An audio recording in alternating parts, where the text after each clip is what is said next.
অন্তর্বর্তীকালীন সরকারের সকল কাজ হয়তো সবার কাছে সাফল্য বলে বিবেচিত হবে না, কিন্তু অন্তর্বর্তীকালীন সরকারের ব্যর্থতা কিন্তু আমাদের সকলের ব্যর্থতা। গণতন্ত্রকামী স্বাধীনতা প্রিয় মানুষের ব্যর্থতা।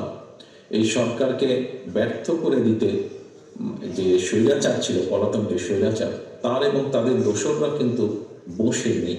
সেটা দেশের ভিতরেই হোক বা দেশের বাইরেই হোক, প্রশাসনের ভিতরেই হোক বা বাইরে হোক, ওরা কিন্তু ওত পেতে আছে যে কিভাবে এই অন্তর্বর্তীকালীন সরকারকে ব্যর্থ করে দেওয়া যায়।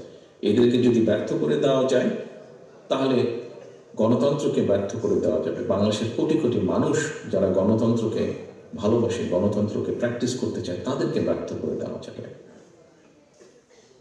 প্রিয় উপস্থিতিবৃন্দ, এইরকম একটা পরিস্থিতিতে অন্তর্বর্তীকালীন সরকারের কিছু কিছু সিদ্ধান্ত মনে হয় তারা জন আকাঙ্ক্ষা, জনগণের যে আকাঙ্ক্ষা সেটার প্রতি ভ্রুক্ষেপ করতে বোধহয় চাইছেন না, বরং তারা যেটা ভালো মনে করছে সেটাই তারা হয়তো চাপিয়ে দিতে চাইছে।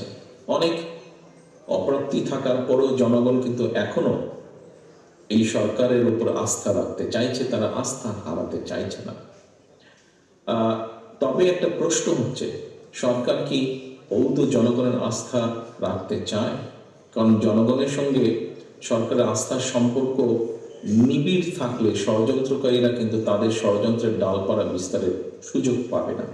রাজনৈতিক এবং অর্থনৈতিক এই দুটো ক্ষমতায়ন যদি জনগণের এই দুটো ক্ষমতায়ন যদি নিশ্চিত করা না যায়, তাহলে গণতন্ত্র, উন্নয়ন কিংবা সংস্কার আমরা যত যাই বলছি না কেন, কোনোটাই কিন্তু টেকসই হবে না। একজন নাগরিকের রাজনৈতিক ক্ষমতার প্রধান হাতিয়ার হচ্ছে কিন্তু ভোট প্রয়োগের অধিকার।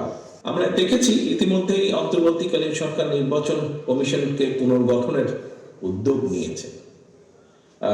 জনগণ আশা করছে যে ইনশাল্লাহ জনগণ একটা নিরপেক্ষ, স্বচ্ছ পরিবেশে নির্ভয় জনগণ ভোট দিতে সক্ষম হবে। জনগণ নির্বাচিত করার সুযোগ পাবে তাদের প্রতিনিধিদেরকে। বিশ্বাসযোগ্য এবং সুনির্দিষ্ট আস্থা পেলে অন্তর্বর্তীকালীন সরকারের সঙ্গে জনগণের আস্থার বন্ধন আরো দৃঢ় হবে বলে আমি বিশ্বাস করি। অর্থাৎ জনগণ যখন বুঝবে যে হ্যাঁ, সত্যিকারভাবে তাদের ভোটের অধিকার প্রতিষ্ঠার জন্য এই অন্তর্বর্তীকালীন সরকার কাজ করছে, স্বাভাবিকভাবেই তাদের সাথে জনগণের সম্পর্কটা দৃঢ় হবে।